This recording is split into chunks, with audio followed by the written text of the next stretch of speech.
good morning, everyone. I am getting ready for work. We're doing my hair real quick and getting ready to head out the door. And it's kind of funny. I slept till 6 o'clock.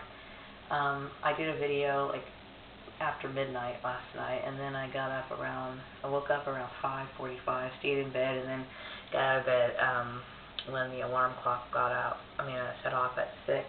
So I slept for I had some bed rest for quite a while, but the funny thing is I could still use more sleep. Like I said, this program is very exhausting, and I'm looking forward to coming home and getting more sleep, okay? Seriously, that's how run down I am over this whole issue.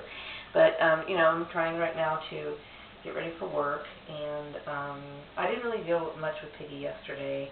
I'm trying to be a little bit more friendly to him. I do understand he's a victim of mind control, but at the same time, I need to keep my distance from perps. I do. I'm tired and I'm exhausted, and I'm just sick and tired of the whole thing. So I do remember last night, and that's funny, it's like I'm sleepwalking and doing videos. I did a video about the Gordons and Esther Gooding, and, I know what I said. I really do think people need to wake up and start looking at religion. I mean, people who try to force their views on other people a little closer. But anyway, it's ridiculous. So for now, I'd like from this point on to not remember them and purge them from my mind and my memory. I don't want to think about them. I don't want them brought up in my face. It's just time for me to forget my family, my blood relations, and then that weird creep, psychopath Esther Gooding, as well as Polly Graham and all these other weird freaks. I'm doing everything I can to forget the foolishness and just get on with it. So I'm going to my stupid job today, and I'm getting dressed and doing my hair and trying to get myself together. That's pretty much it, It's nice to talk it out, and I'm using the YouTube as a journal diary right now to kind of keep track of the things I remember and all this, and I'm very glad that I can easily recall some of these events because it's helping me heal, and also showing, hey, this is all their fault, tired of pointing that out, but at the same time, hey, it is what it is. So hopefully, my son's here for a while. He's going to try to help me with the car that I have. It's a piece of shit, but, that's how the collective works. They want it to make it seem like they were such good people that they're constantly getting showered down with things, and they literally destroy the lives of other people. It's just a really bad thing. It really is. But anyway, I'm trying to get my life back together, and hopefully I'd like to get out of here, but, I'm thinking, gosh, it'd be sure nice, but I'd like to get out of here before summer, but, even sooner than that would be great. I'm not really looking forward to getting a roommate, to be honest with you, because I really need space, and I'd rather be by myself, but I know how that works. And hopefully, if this person realizes it's a business transaction, we'll just be civil to each other and get on with it. I'm not really in the mood to, actively cohabitate with somebody, because I really just want a place to lay my head, fix my food, and that's it. That's really it. Oh yeah, and shower. And other than that, it really doesn't go any more than that. And then I could get my own place, and then I could just and I could live in a studio apartment or one bedroom or whatever, but for now, I'd rather get myself back up to where I can, have more financially, because I need to be able to save money and get back the money that I lost. I lost a lot of money, a lot of income because of their foolishness and just stupid gang stalking, and God knows how long this has been going on, I know this has been going on for a while, but my sister, I don't know, if she thinks she has the right to do things, and I never realized how mentally ill Tanya is. I really think that she should get some sort of psychiatric help. Seriously. It's funny how people who are mentally ill try to turn it around and make it look like you're the one, when they're the ones who are destroying your life, and then when you're responding to the trauma, they're like, see how she's acting? Well, because you're just bewildered. You don't know what to do. How do you deal with stuff like that? I can't believe how weak-minded they are, but it's time for me to tonight I'm just going to relax and try to focus on being well-being, forgetting, my family. If I find any pictures of them, I'm going to throw them away. Anything that reminds me of them is going to be tossed into the trash. I don't have a whole lot of mementos, thank goodness.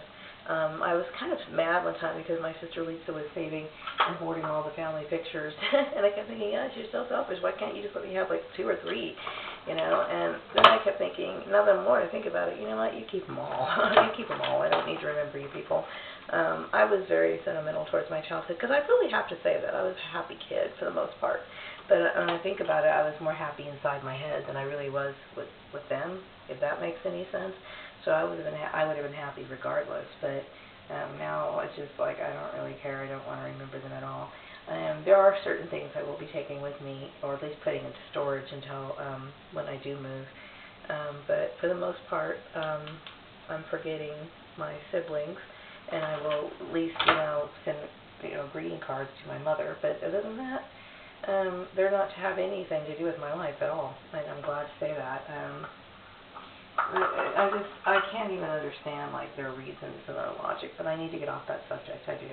So it's going to be. I wish I had a real, what I'm talking about, therapist. Like, I think my son mentioned therapist. The sad part about it is that most mental health professionals nowadays, they're so focused on drugs. They just want to pump out drugs. They're not really focused on the problem and the solution at hand. So the solution at hand is, when you got somebody as shitty as my family, you should purge them out of your life, okay? Get them out of your life. That's solution 1. All the antidepressants isn't going to help you. All the mood enhancers isn't going to help you because they're still in your life, okay? So they're still wrecking your job. They're still manipulating your life. They're still destroying it, running all over you. So I suggest purging them. But the thing is, how do you heal from that? Because the thing is, you need to know people. You got to have life, But the thing is, like, you have to constantly focus on the fact that, being around toxic people, just because, you may want to be around people, but, it's no good to be around toxic people. And you need to recognize them for what they are. And so, when you're dealing with therapists, oftentimes, instead of giving you practical advice, and you think you'd get better advice from people who are supposed to be, into psychology or whatever, or some people, psychiatrists actually prescribe medicine. But anyway, these people who are supposed to be, understanding of the human mind, they're just wanting to cough out things, and they just sit there and they listen. It's like, well, they're not really doing anything to offer you any solutions.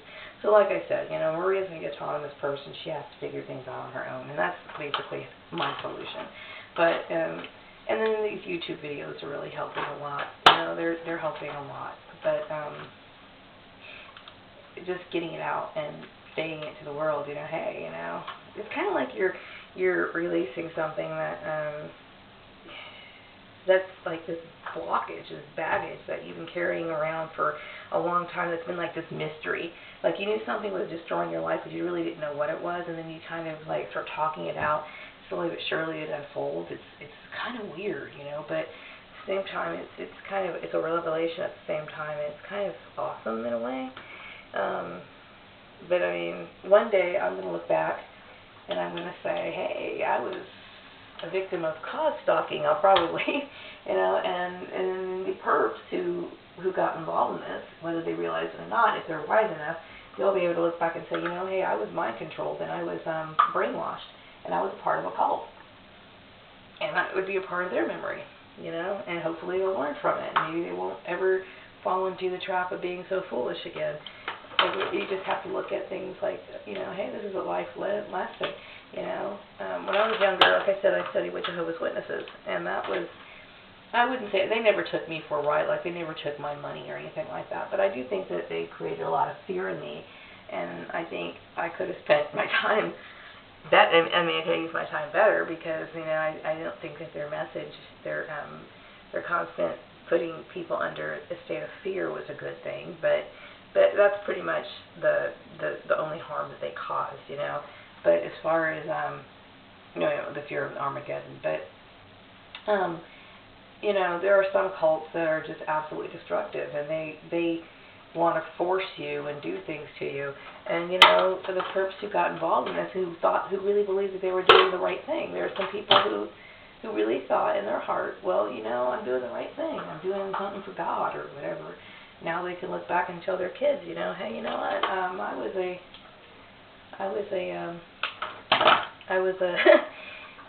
was in a cult. I was in a cult, and and hopefully they can learn from that. I mean, like I said, life is about learning, and when you're trying to be whatever kind of religion you follow or spiritual belief you're in, the goal is if you know what you're doing wrong and you see that you're on a bad path, and people are going to make mistakes. They're just going to. Okay, this is who we are. We make mistakes all the time. But once you realize what you're doing is wrong,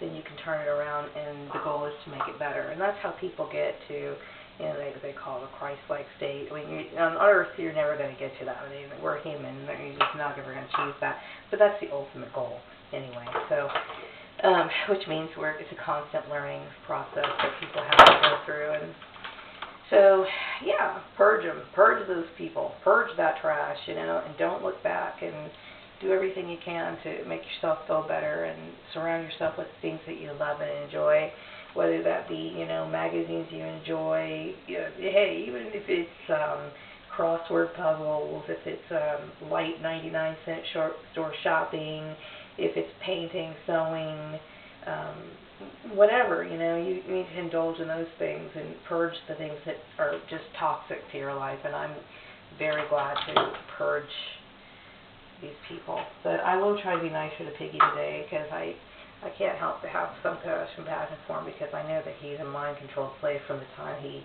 was adopted into this nonsense. And I do have compassion for him, but yet, you have to care about people, from a distance, I don't want him thinking, well, maybe I don't want to stay here. I don't. Too bad. I don't want to stay here, but I do want him to know that I care about him. But at the same time, he's done a lot of damage too, and he's caused a lot of trauma, and he lied to me and about something that was seriously affected my life. So, but at the same time, could I expect him to be any different under the circumstances? I feel, I don't know. It doesn't really matter at this point. But, as long as I can get my space, I have my space right now. I'm dealing with it. I'm good. I got my bangs here. I'm dealing with it the best way I can.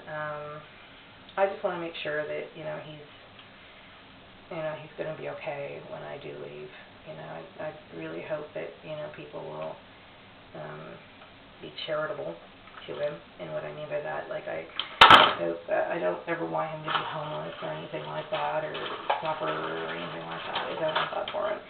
Even though maybe I shouldn't wish that, or maybe I should just be like, fuck you, and drive off in his face like I should. But, I think about, there's a lot of, I remember reading a book about, back in the 90s, about white children who got adopted like in the 1960s for purposes of mind control. And, oftentimes these kids were used as sex slaves, particularly women. A lot of women were, but I'm sure obviously men were too. I'm not saying that he had to deal with as much as some of these other kids, but it certainly makes you wonder. And anyway, I wish him the best, and I hope that, if people can reach out and offer him a helping hand, which I know is kind of hard these days because people are just so freaking evil.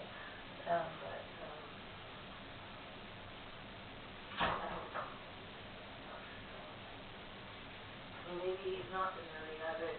Maybe he is, maybe he's not, but hey, for the sides that he was nice, and kind of cool, I do care, and I don't want him to be in too much pain over this. So, because he's not somebody who is stable. He's not able to, I don't think he's emotionally stable. He's not emotionally stable. You can't expect someone like that. When they're not emotionally stable, they can't be financially stable. They can't take care of themselves.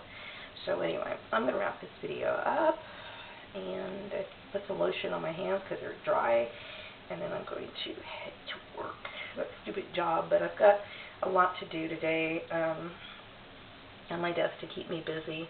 I always call it desk work, stuff that piles up on the desk, that go through the week, so just go ahead and fix that. I usually don't do that, but last week I was dragging. I really had no energy, so I'm just going to go ahead and take care of the stuff in my desk, and then I'll be back with another video. I'm looking forward to coming home tonight. Have a wonderful day. Bye.